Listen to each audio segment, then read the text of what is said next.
Hello, everybody, and welcome to today's edition of the We Want Houston podcast. I'm your host, Clayton Anderson, who also covers the Houston Texans for Tour Times of the Fansided Network. Joining me today is a guest, a friend of the show, you can say. We've collaborated before. It's a really cool dude, hardworking individual, keeping himself busy in multiple ways. Indianapolis Colts analyst and writer for SB Nation Stampede Blue, and newly appointed scout, Mr. Jay Robins. Jay, how you doing, man? Good to see you. I'm doing great, Clayton. We had a great 4th of July over here in Indiana. Everyone kept all their fingers attached.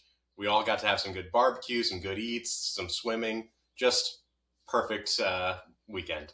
How about yourself? Same thing, man. Like I said off stream, my kids got to go swimming, which is always awesome.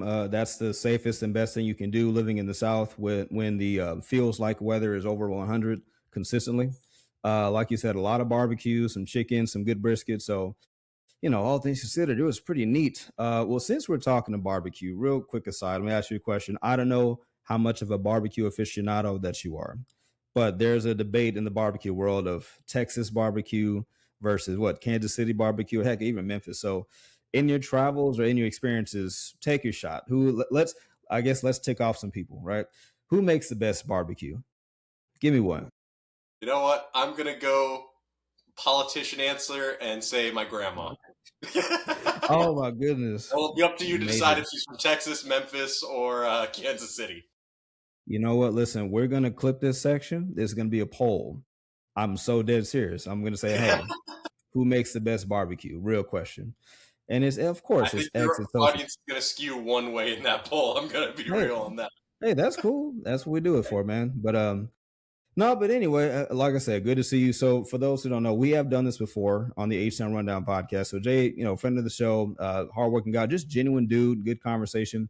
And he came to mind to bring on. So let's talk about it, right? You represent the divisional counterparts in the Indianapolis Colts, right? So speaking of them, right?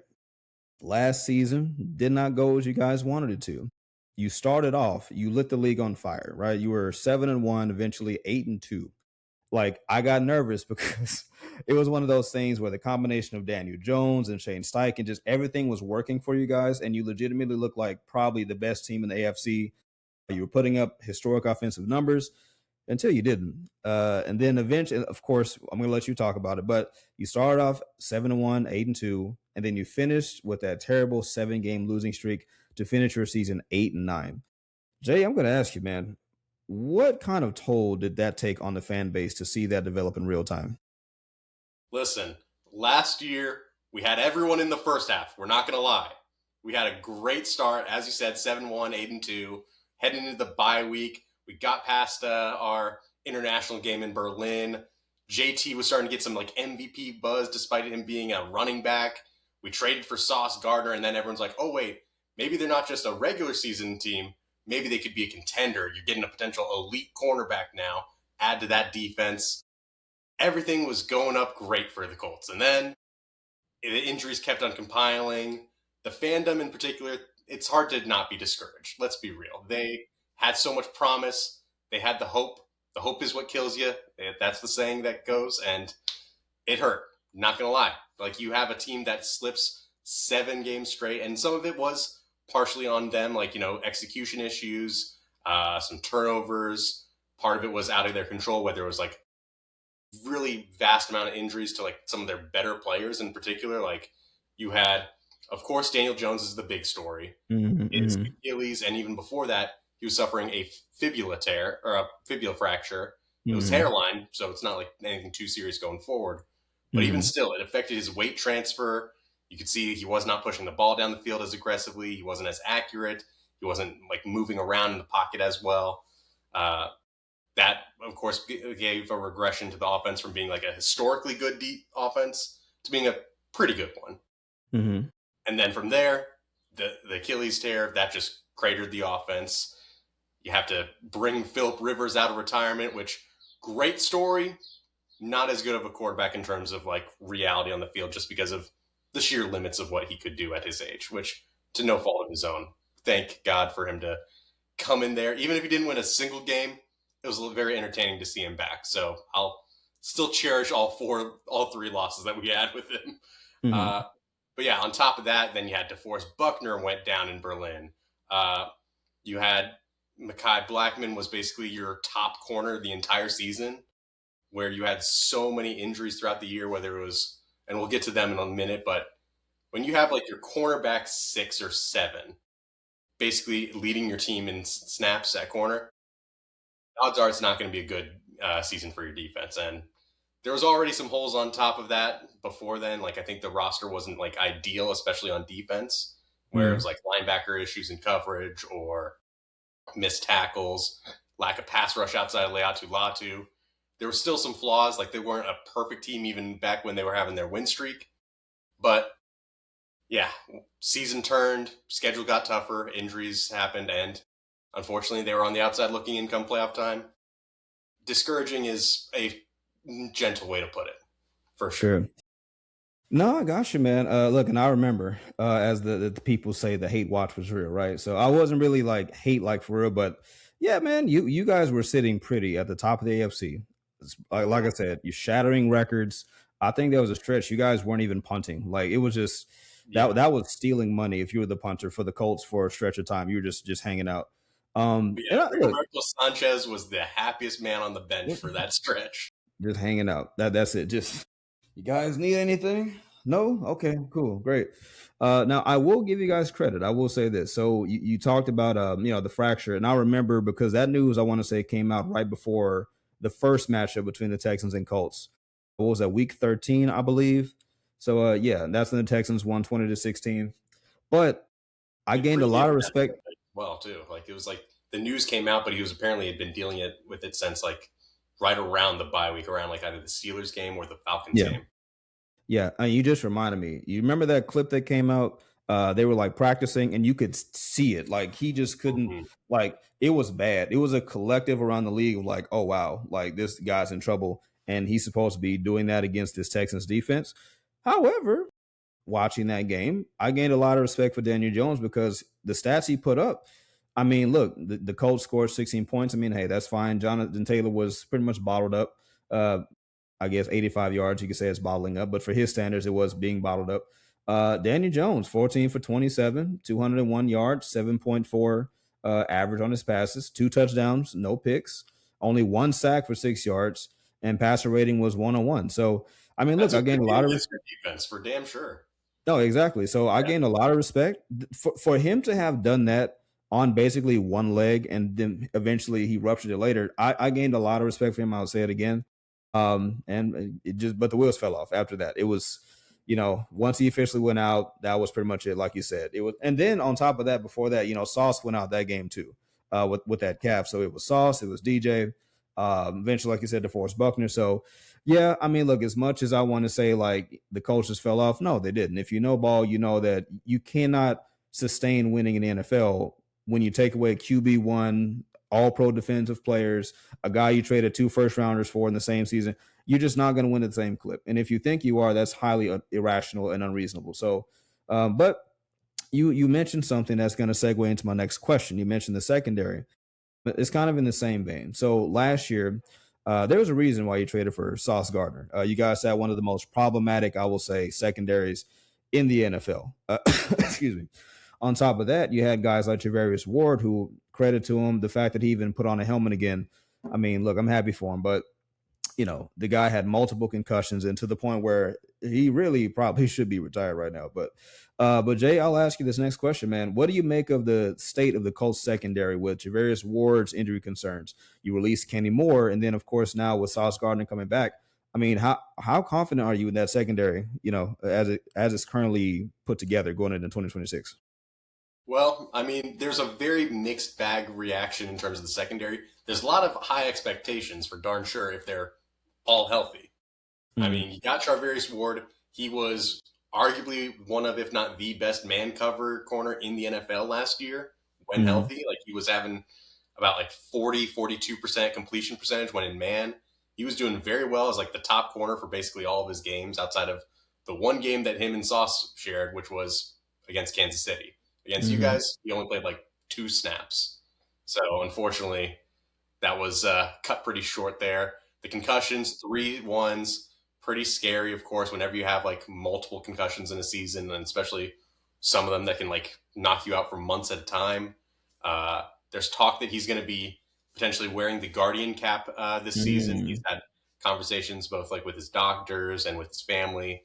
Like Ward, I think any fan, like regardless of their fandom, is probably going to be rooting for him in some way, shape, or form, or at least feel some compassion toward him after just the last like couple of years that he's had gone through, whether it was losing his daughter who tragically passed away as an infant. Sure. And like he has been very open with his mental health struggles for that. That was why he left San Francisco, was because everywhere around him in San Francisco was reminding him of his daughter. And he just, that's rough. That's really rough. So he left and he moved to Indy. His family stayed in San Fran, but now they're moving over here. So he's now feeling like he's got a little bit more support network around him. So we're hoping for the best for both his health, his family's happiness, everyone that involved there. But, you know, we'll see what happens with the concussions. I'm surprised he's still playing football. I'm happy that he is still with the Colts, but it's fair to be concerned like going forward with his football future. And so fingers crossed for the best there. Kenny Moore, you mentioned him. He got released by the Colts this offseason as a cap-saving move. But, hey, there's a reason why I got Kenny Moore right up there. He's one of my favorite Colts players I've ever seen, like tremendous player and even better guy. He's going to make a team really happy in 2025, I think, or in 2026. There's going to be a hole there. I mean, there's a question of who replaces Kenny Moore now, and it's either Cam Taylor-Britt, who they signed as a former Cincinnati Bengal corner. He used to start for our defensive coordinator, Lou Anarumo, in Cincinnati, and he was a really solid fit for that scheme for quite a few years. He was a pretty decent starter for a couple of years there, but scheme change, got into some trouble, got some health issues. We'll see if he can, you know, earn that job. But the favorite actually is Justin Wally, who might be an unfamiliar name to some fans out there. And that's not without fault, because no one has seen him play an NFL snap. He played in Minnesota for 4 years.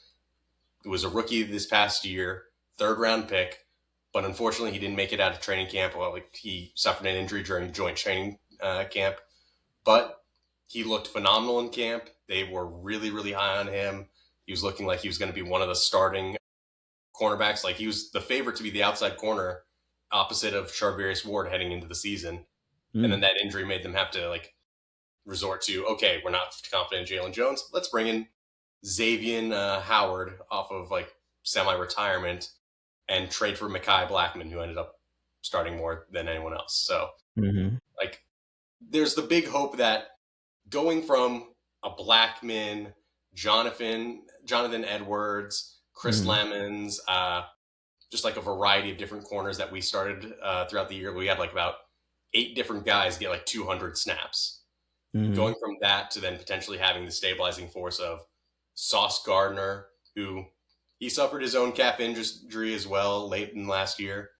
He's now fully healthy. He's been a full participant in OTAs and training camp, well, OTAs and minicamp, so he's good to go and ready. He's been posting some videos on Instagram as well of his workouts. Getting him back, having Ward in whatever capacity that he can offer, heck, even bringing in Justin Wally, there's the hope that there's going to be a big upgrade there in the secondary just by having those guys available all together for more than just like one game at best. So there's hope there, but also some caution.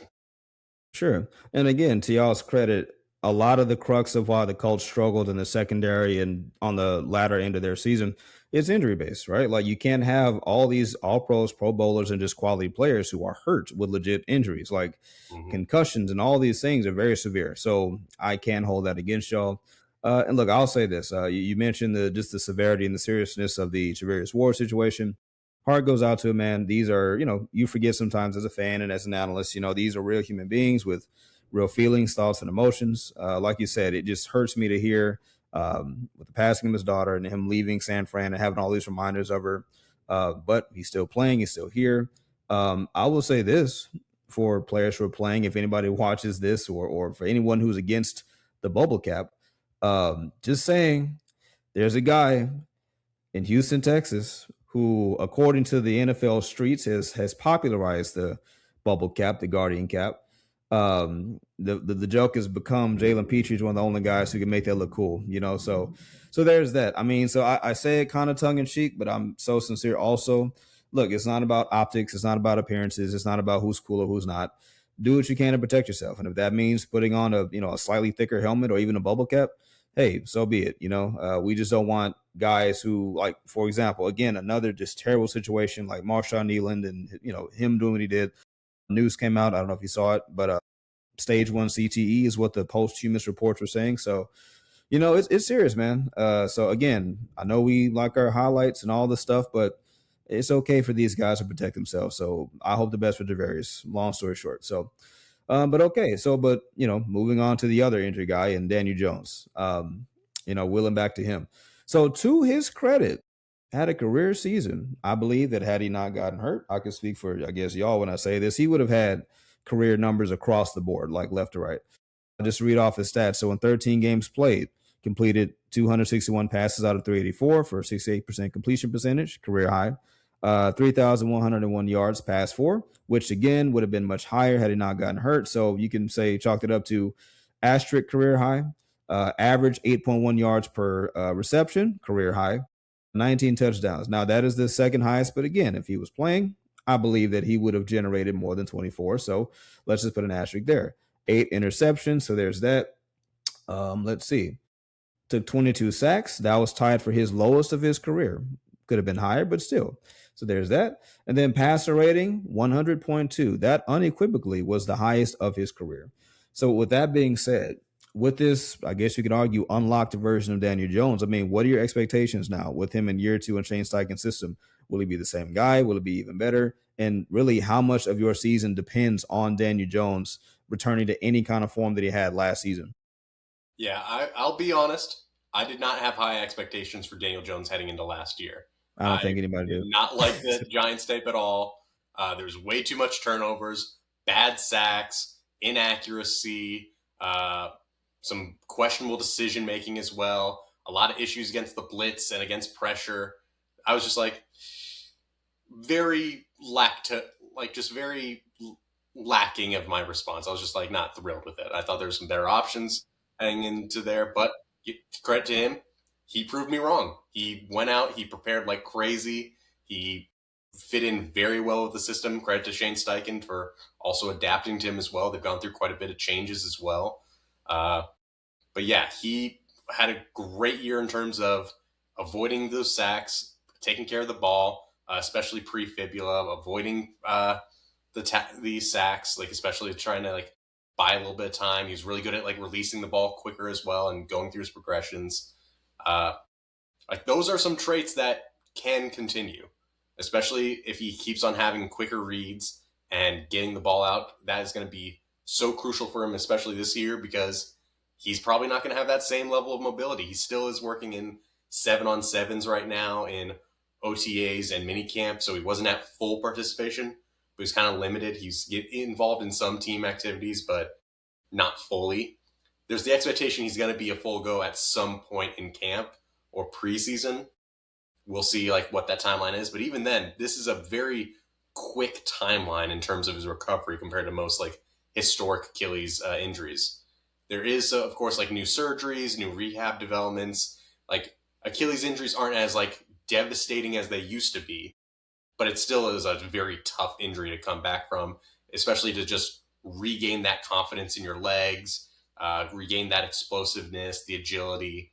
And for a quarterback, of course, being confident in your drop back and like getting back into your stance and really like exploding and weight transferring to deliver a good ball. So there's going to be, I think, a good amount of time where it's going to take that he's going to have to adjust to and like kind of knock off the rust.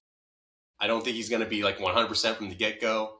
Who knows if he ever gets to 100% either in his career or 2026. But I think there's going to be somewhat of an in-between year for him in 2026 where he's not going to be as bad as, the Daniel Jones of yesteryear with the Giants. The Colts have a much better situation around him. He seems to have really improved in terms of like some areas that can still translate even with less explosiveness and less confidence in his legs.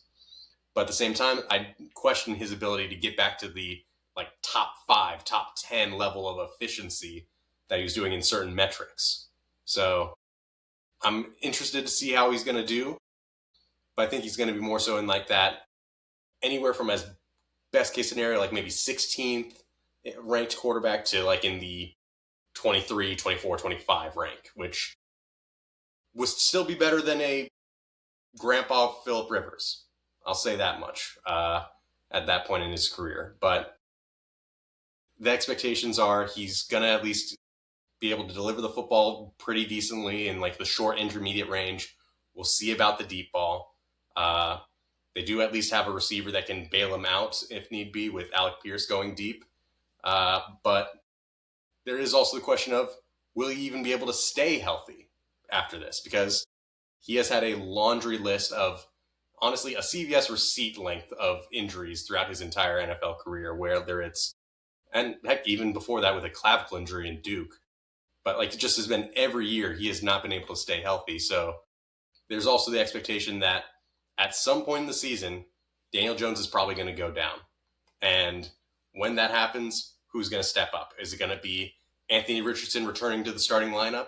I know there's been a lot of talk about him on the trade market, some issues with trying to find a partner for him, and also plenty of issues with him staying healthy in his own right with his laundry list of issues there, health-wise. But then there's Riley Leonard. He showed a lot of promise against you guys in the Week 18 finale. There was, especially even before the a lot of the players were starting to be like taken off for the Texans. Well, listen, I'll be honest, not to interrupt you. No, I'll be honest. I watched that game. No, he was cooking. Now, maybe it's one of the classic cases of we didn't have a lot of tape on Riley. That's also still though. Man, that was, even with that excuse, Riley Leonard played confidently. He played comfortably. He was not afraid. He came out guns blazing. I mean, him going deep to Pierce and just cooking.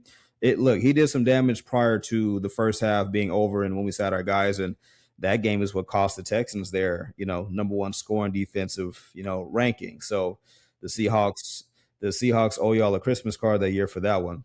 But I'll remember. But yes, yep, I remember.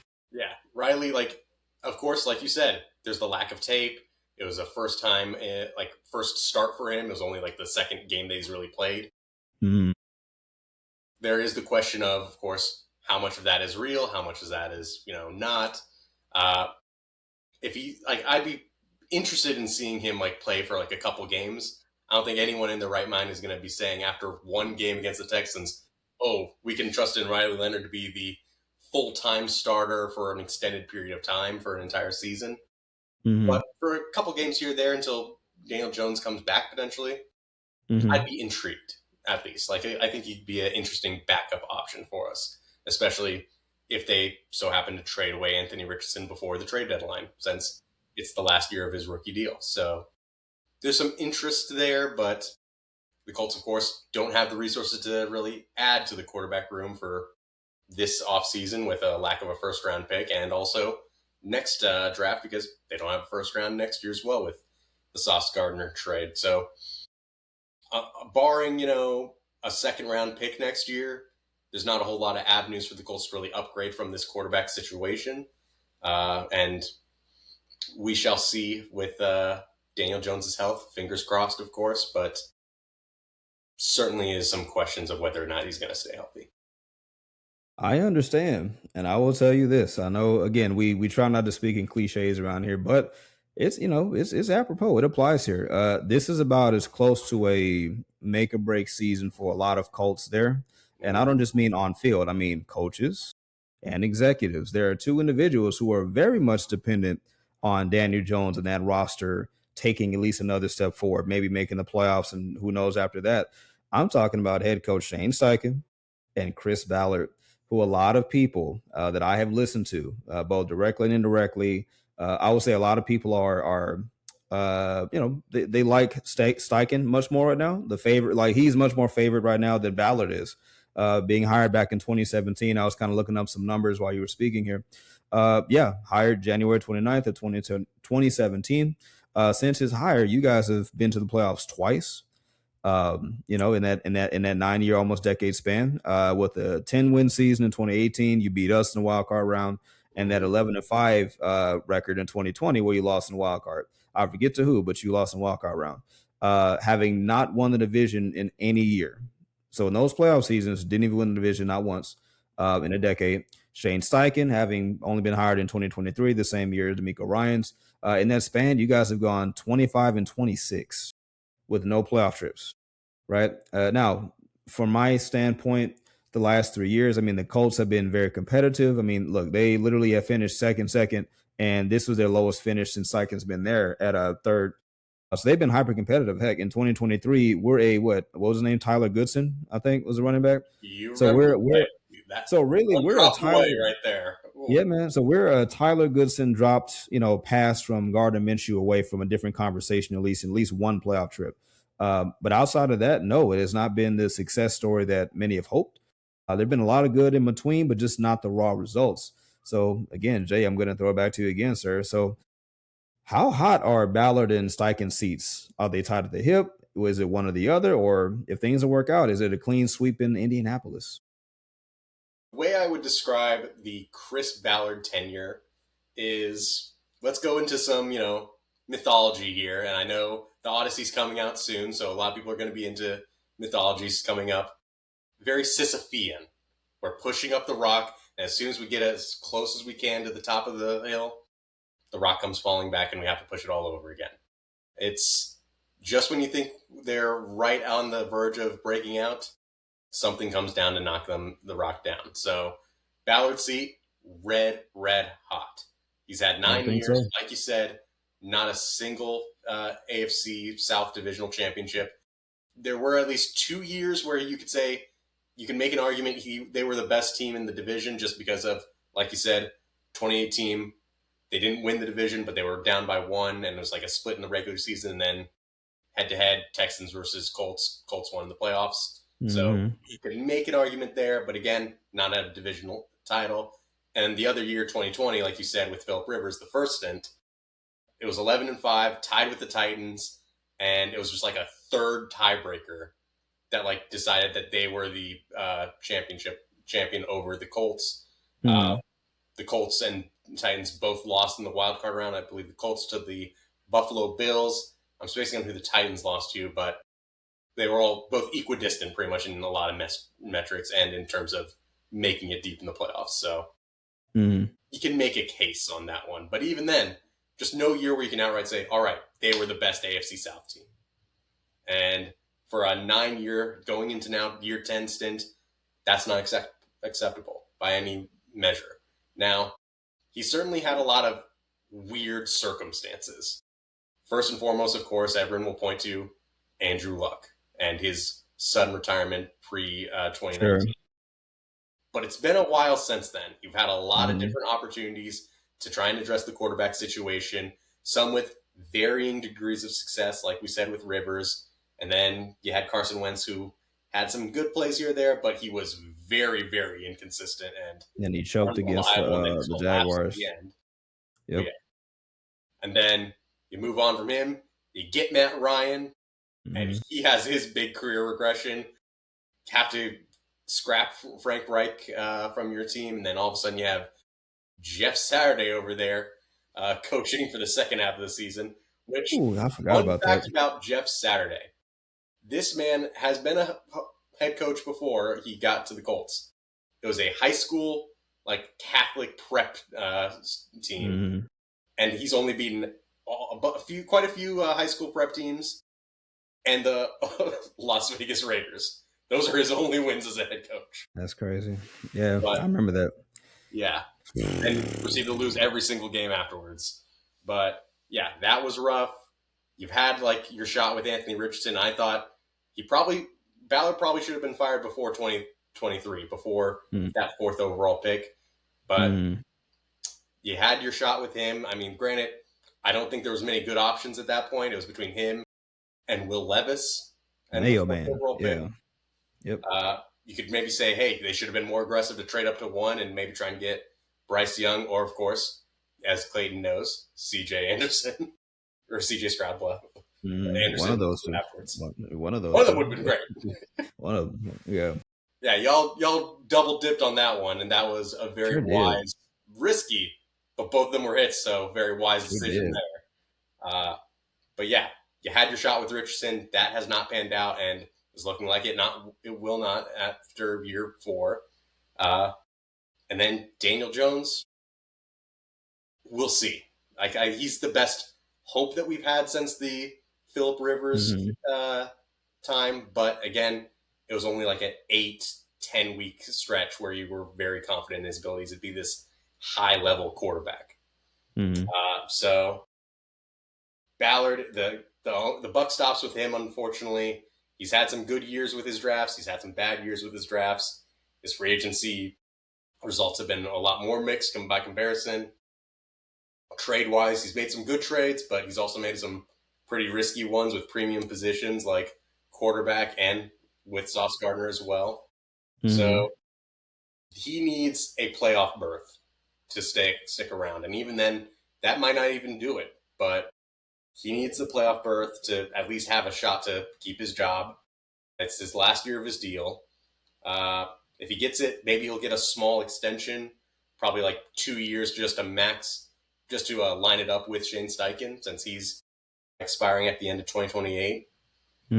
But there's pressures on him to really get this team filled out. So hopefully he can make a few last-second additions before camp and maybe mid-camp. And we'll see how good this team can be. But Steichen, his seat's warming up. I wouldn't say it's like red hot like Shane Steichen or like Chris Ballard. But yeah, 9-8, 8-9, 8-9. It's hardly a strong resume in the win-loss column. But like you said, they've been so close. Yeah. And it's the maddening part of this Colts team has been, like you said, the 8-9, the 9-8 season, a Tyler Goodson drop at like inside the red zone away from potentially beating the Texans, getting to the playoffs, and see what happens there. That 8-9 the year before last year, they also had a lot of opportunities in that stretch as well, but injuries, poor execution, poor effort by a few players, or just clear like undisciplined mistakes that really cost them down the stretch. And Steichen, that's a little bit more on him because it's your job to be the disciplinarian, your job to make sure that everyone knows their assignments, knows to keep holding on to the football until they get to the end zone. Dang. That's happened twice now. 2 different years. Once by Jonathan Taylor, right before scoring a potential 3rd touchdown to up like 21-0, 21-3 against the Broncos. But instead, he drops at the 1, and the Broncos just get all the momentum the rest of the game. And that's crazy. That's JT doing that too. Yeah. That's JT crazy. knew better afterwards. He held on to the ball. The very next game, he ran all the way through the tunnel, holding on to the ball like this after he scored the next week. So he learned his lesson. He has not dropped one like that since. But then last year, it was Adonai Mitchell against the LA Rams. Yep, cost you the game. Yeah. He saw Jonathan Taylor get chewed out last year for that when he was a rookie. And AD has not scored a single touchdown in his career to this point for the Colts. As he's heading into that end zone, he gets a little excited. He drops it at the 1. Drops it.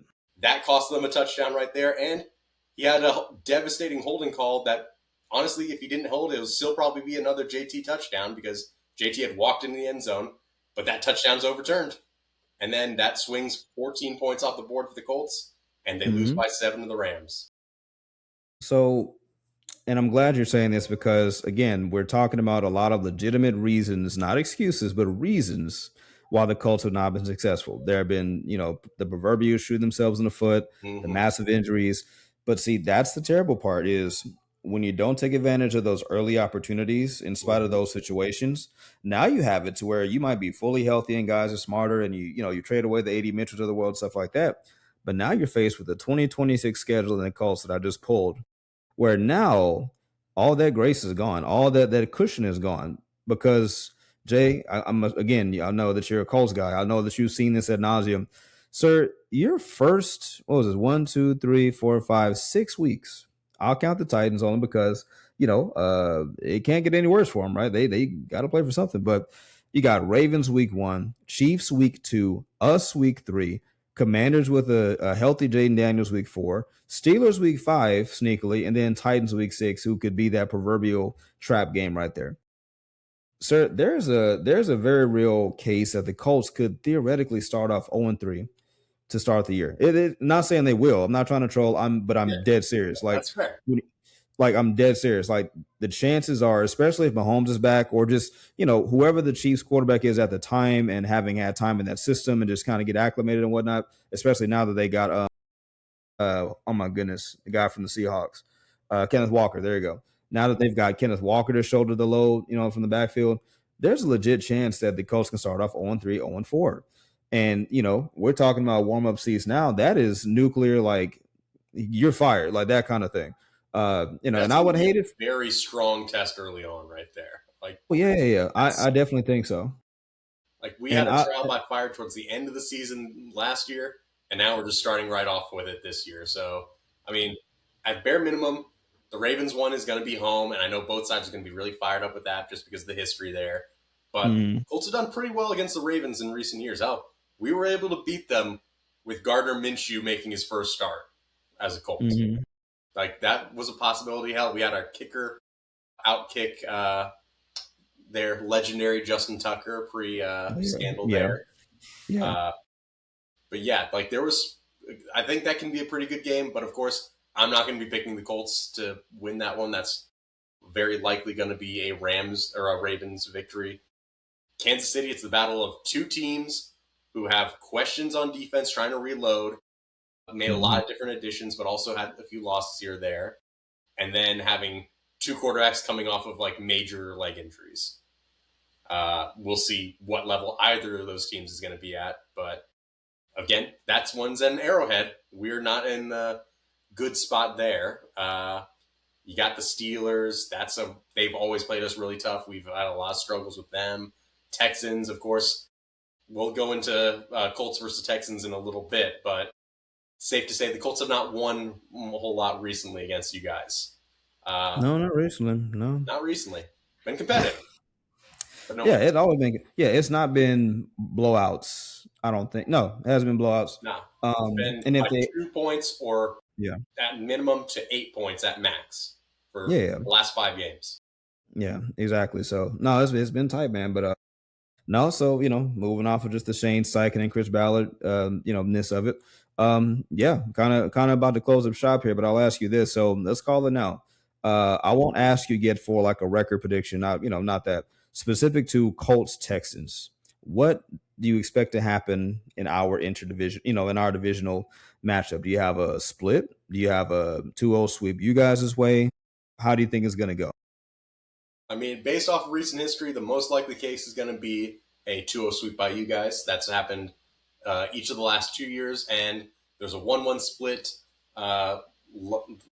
in the 2023 season during Richardson and C.J. Stroud's rookie year. But each game, no matter what the result is, I'm expecting to be close. Credit to the Colts. They have played the Texans pretty well in terms of like limiting their explosiveness at times. They've made it a game every single time. Certainly is entertaining to watch, irregardless of fandom. It's going to be a good matchup. They both play each other very well. But I think it's more likely going to be either a 2-0 sweep by you guys, or maybe if, health is right, we catch you guys in a bad week or something, or, the random stuff, I'm going to censor myself for it, that it swings our way, we can maybe split 1-1. Like, it's been a close enough matchup where I don't think that's too crazy of an idea to say, even with you guys having like a little bit more success than the Colts in the last few years. We've been making the playoffs consistently, getting to at least, divisional round, which we'll see if, the Texans can make it past that stage. But hey, you guys are a great team to make the wild card. Good bet to make that and make the final Elite Eight of the NFL season. So I think Colts, we do have some matchups that we can exploit against the Texans. Sure. The biggest ones I'd say would be they got a great tight end now in Tyler Warren. You got Yeah. some good blockers as well behind him. I think But Alec Pierce is a sneaky thorn on our side because, we faced T.Y. Hilton, who kind of fit that same mold. Just a pesky deep threat that it does not matter what the coverage was. It was specific to the Texans where he just owned us, like had real estate in the city of Houston. So I'm not saying that Alec Pierce has been that dominant yet, not yet. but He's had some but flashes. yeah, he's had flashes where it's like, okay, well, hold on, wait, and that's one thing you can't coach is speed, and the fact that Alec Pierce has enough speed to be a constant threat, and the fact that he's a contested catcher. He's a guy who, and I remember specifically, was that I think that was Daniel Jones's throw where it was a dime and it was like corner of the end zone and Pilch caught that over Kamari Lassiter, just a tough catch in the end zone for a touchdown. He's not Ty, of course. He got a long way to go. But yes, I agree to your point. There are certain players in the Colts who are just outside of Jonathan Taylor, just annoyingly effective against the Texans. So, but with that said, what I had in mind, yeah, with that said, so kind of leads me to our last kind of thing. Give me your hottest take against the Texans, like right now. If you had to think about just the hottest thing you can think of, that encapsulates your feelings as a Colts fan, analyst against these Houston Texans, what would it be? I would say that the two players that I think should worry the Texans the most when they're going up against the Colts, Alec Pierce, he's got a great deep trick. He's a very good go route, post, corner, can make some, he's starting to develop a lot more in intermediate game, and he's had his advantages, but you guys do have some guys who can take away the deep ball pretty well. So the players that would actually be a surprise matchup that can beat you, Josh Downs and Leatu Latu. I think Leatu Latu is going to have a very, very good year this year. He's been showing a lot of development, slowly growing as a pass rusher, very consistent in terms of his pressure rate, but he's always been just a tick away from these sacks. I think he's due for a really big blow up this year, and I think that's another winning matchup that the Colts can exploit there on the edge. So if I'm going to make it a hot take, I'd say Leatu Latu could get 3+ sacks against the Texans this year. And Josh Downs could get in the high 100s to 200s of yards. Because I think they're going to be doing a lot of short to intermediate stuff. Downs has been a very, very strong separator. He's gotten some pretty good plays against Petrie and Lasker, and I think he had one really good one on Stingley, either this year or last year, on a really good almost post route, if I'm remembering correctly. But he gets open. He has a good yards after the catch threat. He's very reliable. He has a bigger catch radius than his size would expect, and he can at least avoid the outside corners that you guys have, which can create a winning matchup pretty consistently. Yeah, Josh Downs reminds me a lot of how the Bills utilize Khalil Shakir. Just again, pesky dude over the middle, smart, knows where to be, yards at the catch guy. Can definitely swing a game and beat you, move the chains at a clutch moment. I remember a lot of third downs that Josh Downs basically was that guy where you knew it's almost like it was predictable, but it was like, can you stop it though? And 8 times out of 10, no, you cannot. But with that, we'll close up speaking about wide receivers about this one out in San Francisco, or I guess Washington. I don't know. Jay, to close up our show today, sir, and again, thank you for coming on. Close up, sir. What in the Jerry Rice cake is happening with Brandon Ayuk? I don't know if you care about this. That's a San Fran issue. Whoever else going to sign him, but man, what's your take on that? What is going on with this man? Because this man has done everything from firing representation to standing in his closet, just throwing money on the ground, to sending cryptic messages or non-cryptic messages, equating the 49ers to children who don't want their toys, then they do want their toys, something now, the medical stuff. It's a lot of mess, man. Like, what are your thoughts on that? It breaks my heart. He was one of my big draft crushes for many years ago. I was hoping the Colts were going to get him, but he he went a little bit earlier, and they got Pittman a few picks afterwards. Mm-hmm. But I think this is just a classic case of guys get an ego, guys get possibly a little greedy, or like just really focused on themselves and like me over team kind of ideology. Right. Yeah. I think he's possibly going through some mental health stuff as well. Who's to say on that one? I'm not going to speculate too much, but it's clear that there's like a little bit of erraticness to his behavior. He's voided a huge contract that the 49ers gave him without even barely playing on it. Like, it's just, the man is speaking and running his mouth to the point where it's costing him the bag. And you don't want to see that if you're a player representative. You don't want to see it as someone who's concerned about mental health, and you don't want to see about it as a fan who has rooted for this guy. But ultimately, he seems to have this idea of himself that he is bigger than the team, bigger than a lot of areas of the game, and that he is this superstar that should be treated as such, irregardless of anything that he says or does. And unfortunately, injuries have been a factor, and I think there could be a cold awakening of, hey, like, the world does not revolve around you, Brandon Ayuk. I hate to say it. You've done a lot of great jobs you've done a great job in the NFL, and you deserve to get your paycheck, but you've cost that back. You need to either refocus, surround yourself with different people, get new advice, people who can point you on the straight and narrow and give you actual tough, hard love, but like all with the goal of self-improvement, rebuilding your career, and trying to get you back on the right track. Because the way that it's going right now, it's not looking good for your NFL future. And there have been other wide receivers out there or other players who have had these moments of controversy and ego, and they still can go on and have like productive careers elsewhere.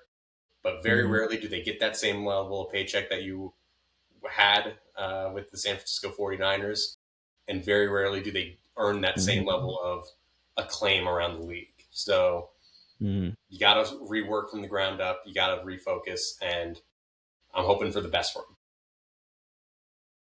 Well said, sir. Listen, I will quote one former Pittsburgh Steelers head coach, Mike Tomlin. I don't want to butcher it, but it was something to the effect of, I'll tolerate you. What was it? I'll tolerate you until I can replace you. Something like that. And that's kind of what it is. And before anybody jumps on and says, well, he's not, a felon. He's not doing this. He's not doing that. That's fine. That's a different category of transgression and problem for teams to deal with. That's completely valid. From a business, professional, heck, even corporate standpoint, this is such a gross lack of professionalism, lack of self-awareness in a league where you see second chances, third chances, fourth chances. Teams just don't want the bad PR. Teams do not want a headache before they even sign you, right? Like the weirdest thing for me about this whole thing is like, it's the fact that he's trying to call his shot and say, I'm a commander. He's doing all this stuff and it's like, sir, who's to say that they even want you anymore? Right? That's one of those things where it's like, I would just hope that if no one has reached out to him yet, which I'm assuming they have, but I just hope that enough responsible, mature guys or, women in his family, just family, whomever in his life, just wrap their arms around him and just ask him what's going on, right? Like, again, we started the show off this way. We'll end it this way. He's a real person like anybody else. The sad part is his spiraling is happening out in public view for all to see. You and I, Jay, we have the privilege of if we have our issues, we're not faces like that. Nobody kind of knows like that except, God and our families and ourselves, right? These guys don't have that privilege. They don't. They're out of middle school, high school, out of college, and they're just immersed into this world where there's phones and social media. They live their lives on full display. And a lot of these guys just come from, struggling backgrounds, just like you said, egos, pride, and all this stuff. And then they're handed 6-figure, 7-figure, 9-figure deals and all this stuff. And it's just a lot. So I don't want to be presumptuous and speak out of turn, but like I said, man, it sucks. I hate that we have another stereotypical wide receiver situation where it's a guy who got kind of big headed, thinks he's bigger than the team, and it seemed like he's trying his best, whether directly or not, to nuke the rest of his career. And I just hope that he turns it around, because I'm not gonna lie, even if he plays for the future, he is definitely trending towards not playing in 2026. So, but with that being said, Jay, once again, sir, I really appreciate you coming on. I really enjoy you, sir. I enjoy your insight. Thank you for your flexibility. That is lighting outside. But no, I enjoy your flexibility. I enjoy your insights about the Colts. Definitely a lot of good intel. Again, my name is Clayton. For those who don't know me, for those who are new, welcome in. This is the We Want Houston podcast. I cover the Houston Texans for Fansided Network's Torah Times, and that is Jay Robins, newly appointed scout, and Stampede Blue Rider for SB Nation. We will talk to you guys soon. Goodbye, everybody.